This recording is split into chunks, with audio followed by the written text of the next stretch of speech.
Hey everyone, it's Mike. You're listening to Landscape Business Course. Today I am out at a park next to the water here in Whatcom County. This is actually called Larrabee State Park.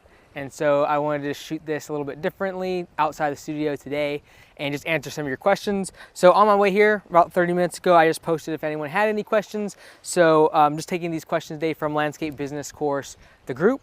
So if you haven't already, make sure you join the group on Facebook. I'm gonna throw in some shade so I'm not squinting at you the whole time. And we'll start going through some of these questions and see how many of them we can get through. So first off, Hunter Ziegler asks, how to hire an estimator? How to ensure he or she can give good estimates without being too cheap or way off price in general?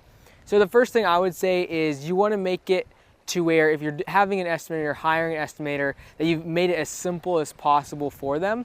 So taking out a lot of the variables of labor, materials, and really standardizing it as much as possible. So it takes out some of the guesswork, which thereby can become errors in the estimating process. So that would be standardizing what you charge for materials in terms of block count. So instead of them having to determine the type of block and then finding the price from your supplier, they just need to measure out how many linear feet of that wall they need to install, multiply it by how many courses high it is, and know how many blocks it is. And instead of having to then extrapolate that number by determining it's like $6.48 per block, all they should have to know is the number of blocks. All they should have to know is the number of yards of material. All they should have to know is the number of fence posts for that split rail fence. They should not have to know pricing. And so it should really be standardized as much as possible and simplified for them. Another thing I really do believe for an estimator is, especially if they're starting to do project-based work in terms of landscaping, patios, walls, etc., it really does help if they actually have experience out in the field. And so if you can make it where you have really good systems and procedures and it's really simple the way that you do your estimating in terms of hours plus materials, and when it comes to materials, all they have to do is count the number of yards or blocks or whatever they're needing. If you can simplify it enough, for someone that has experience out in the field, it's really not going to be that difficult to do estimates. Because if someone worked out in the field under your business model for a year, 2 years, they get to know very quickly how long things should take, and they get to know what type of projects take so long.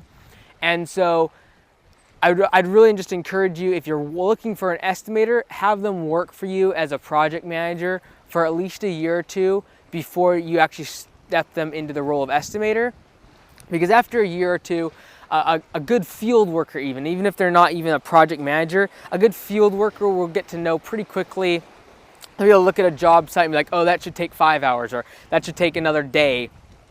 And so I'd really try to cultivate someone from the field, and that just someone that has tendencies to be personable and communicating with a customer, that person that's outgoing and an extrovert, they're gonna be probably a good salesperson. That's the estimator role that you could probably fill. And in order for them to be as close as possible, I'd really just make sure you're always giving them their budgeted hours so they know when they're above or below. So for example, if I do an estimate and I put 60 hours on there as budgeted time, the crew knows that. And so that way the project manager knows if they're above time or below time. And if I ever want to convert them into being an estimator, they've seen hundreds of estimates being done and what the estimated budgeted time was for that job, and then where they came up short or where they went overtime on that budgeted hours. So making it very clear budgeted hours to your crew is one way to really help with that, and making sure that they're always starting to gauge what their budget hours versus actual hours is. Kevin Magnuson asked question, jump from part-time work, 15 to 20 hours a week with a full-time job, to all in. Not a 20-year-old with no mortgage or family and medical relying on us.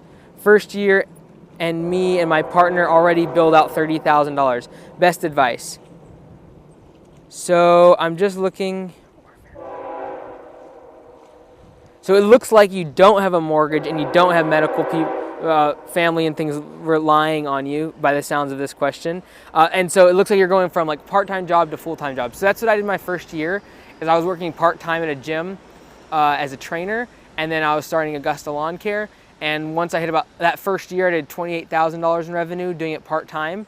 And it was the second year that I knew that if I put all my energy into it, I could easily get 6 figures.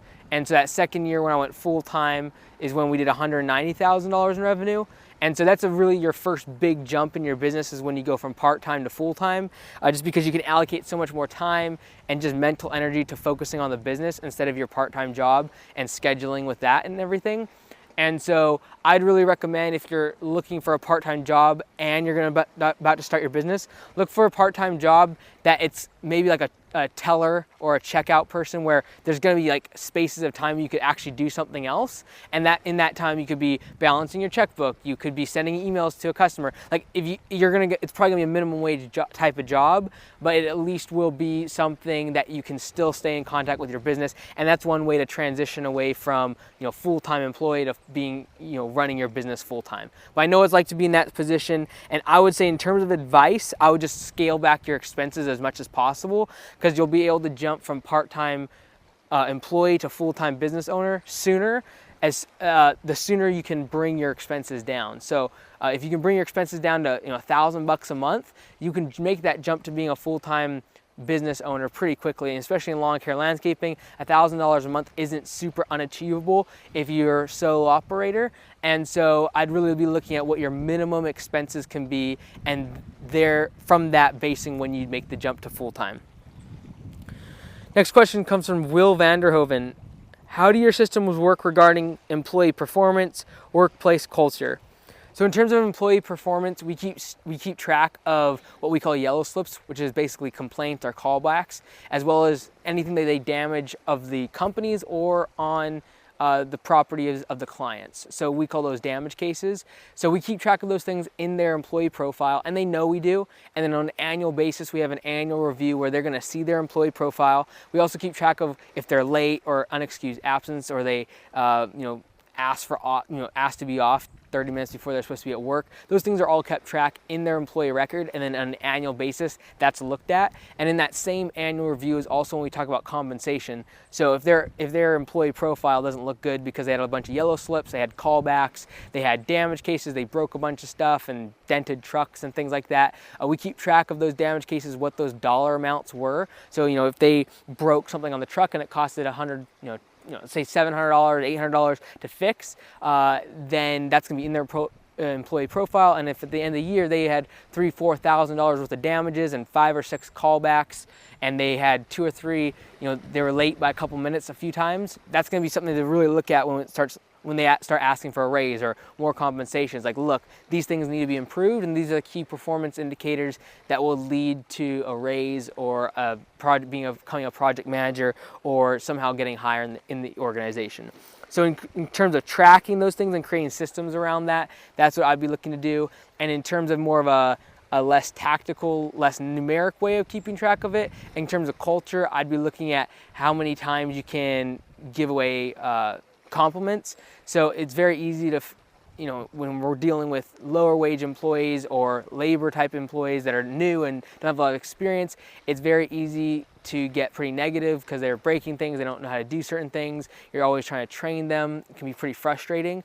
But instead of trying to always nitpick everyone's issues, try, if at all possible, to focus on the people that are doing the things that are right and just highlighting those in front of everyone publicly, and so that it becomes the way that people know that's the acceptable way to act, or the acceptable way to do certain things. And so instead of trying to flush out the bad, try to highlight the good if at all possible, and trying to accept and really make those people feel better. And by emphasizing those behaviors, they're going to want to do those more if you're the type of boss they want to actually please and impress. And I really do feel like if you've lost that, that's something that's very important to culture.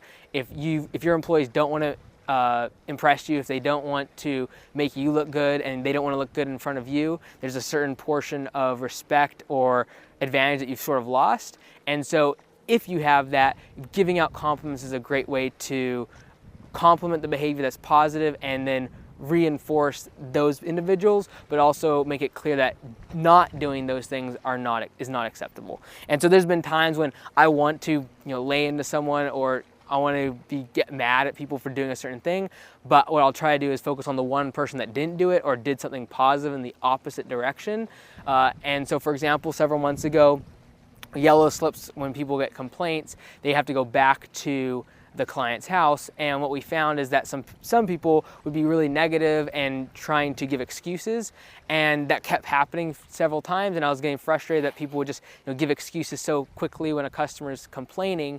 The customer's always right in their perception, and whether or not the perception is wrong is another situation. But in terms of giving excuses when you make a mistake, I feel was like a downfall or a shortcoming of our several of our employees.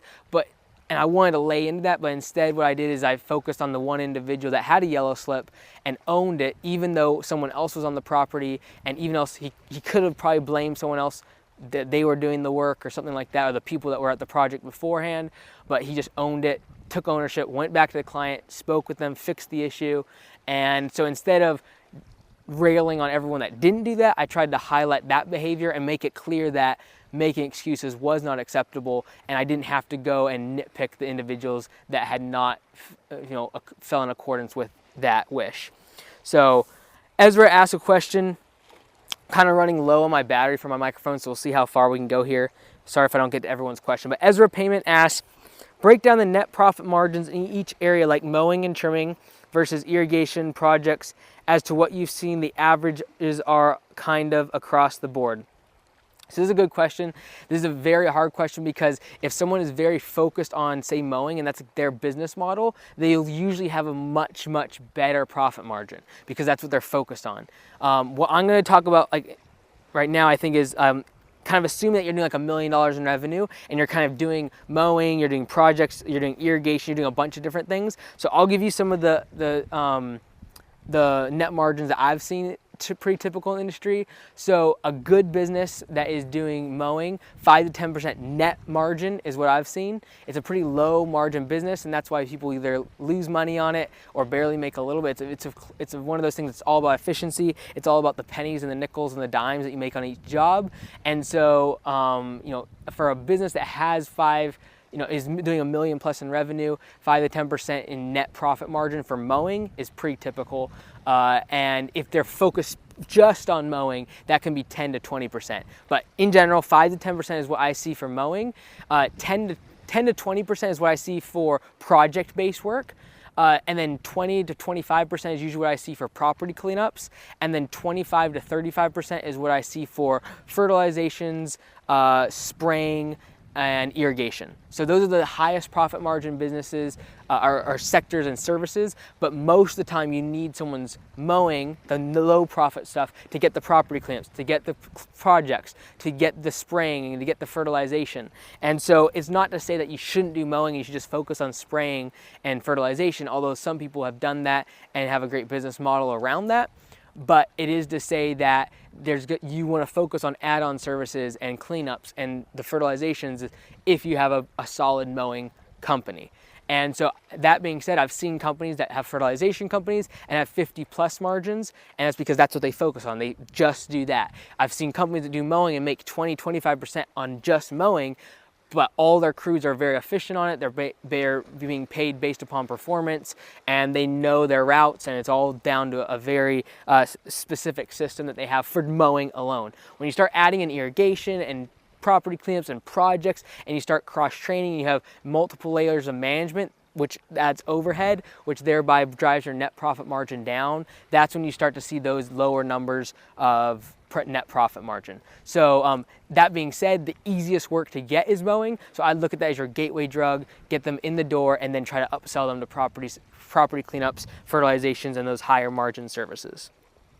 But those are just the averages that I've seen. Like I said, there's anomalies both directions. Some people will actually lose money on mowing or lose money on the property cleanup in order to get people on other things.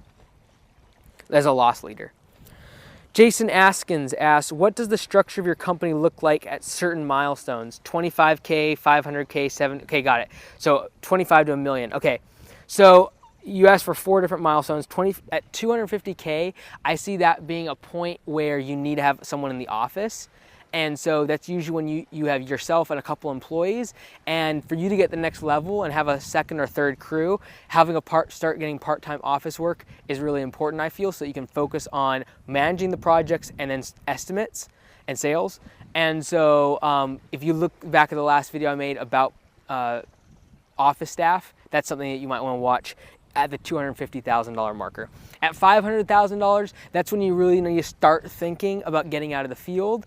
Not quite yet, not quite at that stage yet, but at $500,000, that's when you start thinking about like a project manager or someone that is going to, or basically where you're gonna have a full-time office person, and then you're gonna have people in the field, but you will not be pushing a lawnmower, you will not be trimming a tree, you will not be pulling weeds. You might still manage those jobs, you might still, do estimates and the project management, everything like that. But at $500,000, you're probably starting to think about how can I focus more on sales and getting more estimates and focusing less on actually performing the work. At $750,000, that's when you usually start getting a second person involved on the management side of things. At $1 million in revenue, that's when you start really need to create systems and breaking up the divisions of your business. And so if you have a mowing department or you have like an irrigation department, and so you start sectoring things out a little bit differently. Traditionally, those are the milestones that I see. By $1 million in revenue, you definitely have to have systems in place. You definitely need to be focusing on just sales and estimates and hiring and training, and you should definitely not be focusing on project management or quality control. Like, you either got to create systems to make your people accountable by having like a yellow slip system or pay by performance, some system that runs the quality control aspect of things, so that you're not always running out doing complaints of customers, and you're not always trying to work on projects when there's work change orders and things like that on landscaping projects. So I'd really be trying to focus on, if you're $1 million plus, the number one thing you should be focused on is sales. The second thing you should be focused on is hiring. The third thing you should be focused on is training those people that you hire. And when I say sales, I'm talking about marketing, your online presence, social media, all that stuff. So those are the things I'd be focused on if you're at $1 million in revenue. Everything else you should be trying to hire out. Lewis, grounds maintenance. I got a lot more questions rolling in now, so I'm not going to be able to get to them all, I don't think, but I'll just try to get a few more in before my battery dies. Lewis, ground maintenance, asks, I know you've talked about trucks, type of application in previous episodes. Just looking for details on when to hop from 1 to 2 truck to 2 to 3 trucks, etc. So this is a similar question to the last in terms of milestones, when to make certain jumps. And so I've always said that you go from solo, and then once you have your full-time schedule and you're like working like crazy, you hire someone else on. That guy becomes your sidekick so that he can be mowing the lawn while you're just taking the phone call. And then if you're not on the phone, you can be out doing the weed whipper and then blowing and things like that. So it's just kind of like a sidekick. That next truck is actually a big jump in your business, because now you have someone operating without your direct supervision, or you're doing estimates and then you have a crew doing the work. And so that second truck is a big jump. I still remember when I bought my second truck, and that's really when the business started to grow and evolve, because now you have to have systems to run the employees when they're not under your direct supervision. And so going from 1 to 2 trucks is usually when you're getting your third employee. You have to have that second truck, because your first employee can be your sidekick. The second employee, you can throw them in the first truck and then you take like your personal vehicle, for example, to do estimates. But when you get 3 employees, you have to have at least 2 trucks. And so that's what I traditionally see. When you start going to 3 trucks, once you have about 4 trucks, that's usually when you're starting to get like, you need a storage facility. You can't park these at your house anymore. Usually that's also 4 trucks is when I'm seeing an office person being involved, is right around that 4 truck area. And at 4 trucks, usually you're getting like a tracking software to make sure you know where those trucks are at all times, because you not only do you not have direct supervision, you might not see them all day long. And so keeping tabs on their truck and where they're at is important. So in terms of when to make those jumps, I traditionally see those at like the $200,000 marker. People are into their second truck. What I get worried about is when people have like 4 and 5 trucks and they're at $200,000 and $300,000 in revenue, because if you do the numbers on just the maintenance, insurance, and things on those trucks, that's a massive chunk of your revenue. So I would focus less on how many trucks you have at the beginning and focus more on your billable hours, how many billable hours you're billing out. And those numbers I have a little more data on in terms of like how many billable hours you need to have before you get your next truck. And that really corresponds with how many people are on your crew. So that's a really loaded question. There's a lot you go into depending on what type of services you're doing. If you're doing landscaping, you have more people on per crew or per truck versus like mowing, for example, or even like weed control. So Rick Charles, please talk about how on earth you self-funded your own company's growth. So this is something we talked about at the conference, and I talk about quite often. I poured a lot of the money back into the business. This is not something that everyone can do. I don't have family. I don't have a lot of responsibility. I didn't have any student loan debt when I started. I lived on less than $600 a month at the time when I first started. So I knew that I could pour basically everything back into the business. So I worked my part-time job as a trainer, and that paid for all my personal expenses. So every penny that was made by the business was able to be poured back into the company. That was getting the first employee, buying that second truck, getting the trailers, getting everything set up, getting the logos, like all of that was funded by the business. And so in terms of how did I self-fund it, it's really all like growth takes cash, and the cash that you get is directly corresponding to how little you're willing to live on. And so if you want to take $100,000 out of the business, that's fine. It's just going to come at the cost of having cash on hand to fuel the growth of your business. And so it's really just a personal decision as to which one's more important to you. There's no right or wrong answer. For me, I don't want to have a nice, a massive house and a really nice car and things. So like I would rather focus on growing the business. And since I don't have people that I'm responsible for in terms of children and things like that, I don't have to worry about that being a cash, having to take cash out of the business for that either. So I can still live right now on less than $900 a month personally. And so it allows me to put a lot of money back into the businesses. And then that being said, like most of my expenses now are written off because my vehicle is a company vehicle, utilities, things like that, like where I'm living at right now. So whether it be the gym or, stuff like this, for example, I can write off this camera and the GoPro and the drone and things, and then go use it for Augusta. I can use it for the gym. But I'll write it off under what I do online. And so it's almost all my expenses, I can somehow in some way write them off. So that is self-funding your business really comes down to how little you're willing to live on and how little you have to take out of the business. The more you can do that, the more you can grow your business because you have extra cash on hand. But if you have a family, obviously that takes precedence, and you're going to have to take money out, and that's just going to slow the business's growth potential over time. Thomas Salazar, whoa, long question. There's 3 questions here, it looks like. All mowing service related. Okay, so it looks like there's 3 questions. Let's try to break these down and I'll get through these, and then we'll call it quits. Is mowing too important of a service in your business model, or would you consider removing this service completely in the future? So I see a lot of people doing this. I was just talking with someone last week about them wanting to get out of mowing and focusing just on landscaping. And there's several reasons why people do that in our industry. Number one, they get really tired of trying to work a service that is a 5%, 10% margin business. It's very difficult. There's going to be months where you lose money on it. In the spring when things are growing fast, when it's wet grass, things like that. Bad weather happens. And so on that low of a profit margin over the course of a year, there's going to be individual weeks and months where you actually lose money on that service. So that's the first reason, is cash flow. Mowing is difficult.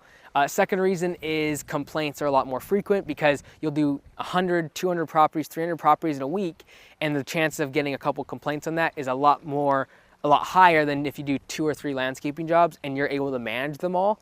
And so it requires less responsibility for employees when you're always there. And you can do that when you have just a couple landscaping jobs happening. Whereas for mowing, they're all doing their own thing. They have all trucks, trailers, equipment, more damage cases happen, more complaints, things like that. And then the last reason is that this is the reason I hate the most, and that is people get into landscaping work more because they see the fancy equipment, they see the big projects that look really nice, they see the Instagram posts of like before and after pictures and all this, see the drone shots and all this, and they fail to realize that like that doesn't pay the bills. The great pictures on Instagram do not pay the bills. It doesn't bring any more revenue. And I find that people get into landscaping for the glitz and the glamour, and they don't get into it because it's profitable, it's solid margins, they're dependable margins. The reason I love mowing is because it's you can make it really systems orientated. You can make it really like using a pay by performance model. You can use, you get really zeroed in your budgeted hours. It's very easy to track which jobs are above budgeted hours, which ones are below, which ones you're making money on, which ones you're not, if you have a good software system. And so you can really make a great business that's I'd much rather have a predictable business that generates 10% profit margin than a landscaping project-based company that one month makes 25% margin, the next month makes 2% margin, the next month makes 40% margin, the next month makes negative 5% margin. I'd much rather have a dependable small cash flow than a cash flow that's up and down, in and out. And so with project-based work, I see a lot of people running issues with cash flow because they have not figured out how to do it on a smaller scale. Like if you cannot figure out cash flow with mowing, you're not going to be able to figure out with landscaping. It just compounds the problems. And a lot of people get into landscaping thinking it's going to be a lot easier than mowing, when in fact it just compounds the issues if they continue to scale the business. So, and a lot of times anyways, the landscaping, the cleanups and all that sort of thing is a byproduct of having a good solid base of mowing customers. So if I was to redo my business model, if people have asked me this before, and this is what we're pushing for the franchise for Augusta, is if I was to do Augusta again, what would I do differently? And that is very simple. We'd stick to 1 or 2 services, and that's mowing and property cleanups. And we would not have gotten into excavation, landscaping, like grading and big equipment and things like that, chippers and tree work. Like we were just focused on property cleanups and mowing because it's very systematized, very dependable profit margins, and you can make it a very, very scalable. You don't need really skilled labor. You don't need really trained labor. You can get someone profitable after being hired on as a new person within a matter of weeks. It doesn't take them months to get proficient at the work that you have to train them on. Next question from Thomas is, how do you demand solid profits when so many other companies are performing this service at such low prices? Most customers see this as a service that anyone can do. Is this a service that simply requires low profits in order to open the doors for higher profit margin jobs, so therefore it's vital to the success? I don't see it that way. If you have a business that has multiple service offerings, so you do irrigation, and you do fertilizations, and you do weed control, and you do property cleanups, and you do landscaping, and you do all these other things, that's usually when using mowing as a loss leader is effective. Because if you can do irrigation, it's a really good idea to get as many mowing customers that have irrigation, because you might break even or make 2% margin on $2,000 worth of mowing, but then once a year you get a $500, $600, $700 or $700 project for irrigation that's 50% margin. And so a lot of times businesses that have multiple service offerings, they'll use mowing as a loss leader to get people to those other services that are higher margin. However, I know, and I've seen just so often, the people that focus just on mowing, they can make it profitable. The people that just focus on those couple services, that's when they get good at it. It's when you start to diversify that usually you lose, like, because you don't need a whole bunch of middle management when it comes to mowing. Because it's like you mow lawns and the software and the office manager can do the rest. When it comes to project-based work, you start having middle management. You have to have an estimator, you have to have project managers, and those people cost money.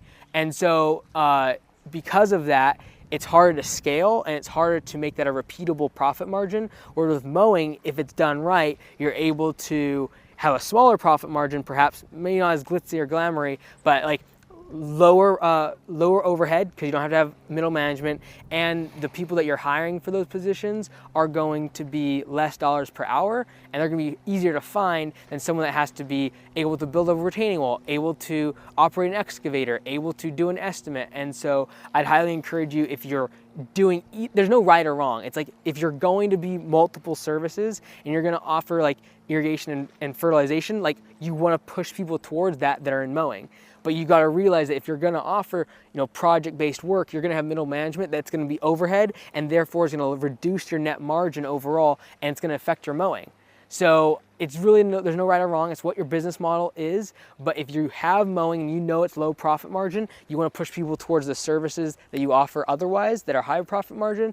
And if you don't do that, focus on mowing, have a very low hierarchy in terms of like you, an office manager, and then a bunch of employees that just operate on their crews for mowing, and then that reduces your overhead and allows you to get really proficient at that one thing. So I don't think that mowing has to be a loss leader, but it usually does become your lowest profit margin business if you have project-based work, if you have fertilization, if you have weed control, tree services, and all this other stuff that you're trying to push clients to. All right, last question, and then we'll wrap it up. From Thomas, are you concerned with the robots, or would you implement them into your company?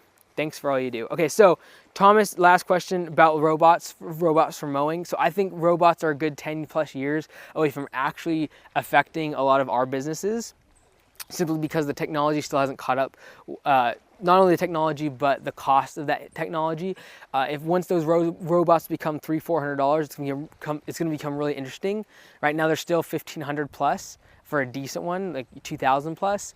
And so once those become $300-400, or what I feel is going to be more prevalent or more higher chance of happening is Home Depot, a Lowe's, a home improvement store, or even Amazon's going to get involved and give these things away in order to get, it'll become their loss leader for this technology, and they'll do it just for the sake of data in terms of getting the square footage of people's properties, being able to survey their properties, being able to give recommendations on, like, for instance, like fertilizer from Scott's at Lowe's based upon the square footage of someone's property, or like True Green, things like that. That's where I see the robots becoming involved. Do I feel they're an immediate threat? No, because right now you still got to edge, you still got to blow off, and they don't have the best technology for getting through gates and things like that. Down the road, I feel like the reason I don't think it's a threat either is because if I ask any successful landscaping company what their #1 issue is, it's finding people, i.e. labor. And what do robots do? They do the labor of the least profitable service of our industry, which is mowing, right? So I really don't see it as a threat. Like, I've seen some really successful business models of people that are using the robots to keep their loss leader going, their mowing going, and then they're just using as a funnel to get the people to the fertilization and bush trimming and the cleanups and all the other stuff. So I don't feel like it's a threat to us at all. I think that if they actually become cheaper, the mowers, and if I actually feel like if their technology catches up, they'll actually be able to be a real advantage to us, because they'll be able to do the stuff that we really don't want to do and we want to upsell to other people. That being said, if you go around around your neighborhood and you see people that have bought robot mowers, these are the individuals you want to market to. And the reason for that is because they basically have this mower mowing their lawn, robot mower, that's basically saying, hey, I don't want to mow my lawn. If they are the type of person that doesn't want to mow their lawn, it means they're also the type of person that doesn't want to trim their bushes, doesn't want to install mulch, doesn't want to fertilize, doesn't want to clean out their gutters, doesn't want to pressure wash, and those are all the services you want to get that are higher profit margin. So I would actually target those individuals, those homeowners that have bought that robot mower, because they're basically flying a flag to you saying, hey, I'm lazy, or I don't have the time to do this, or whatever the case might be. And those are the exact customers you want to sell those higher profit margin business services to.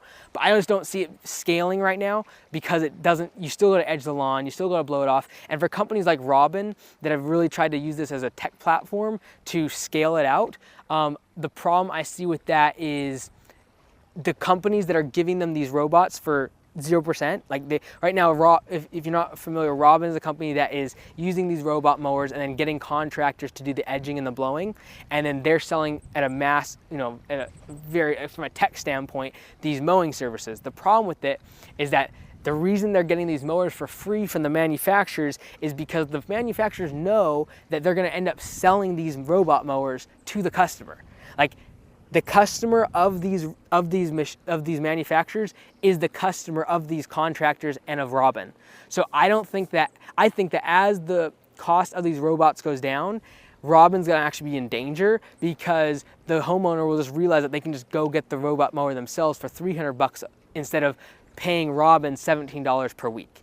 So I don't feel like their model's that great. And it's not great for the contractors and not really great for the homeowner, in my opinion. And I feel like in the immediate 5-10 years, we're not going to see robots really affecting us. 10-20 years, I see them being a real asset to us to eliminate our dependency on labor and allow us to focus on the higher net profit margin jobs. So I'm running out of battery, and so I'm just going to cut it off there. I know you guys got more questions coming in.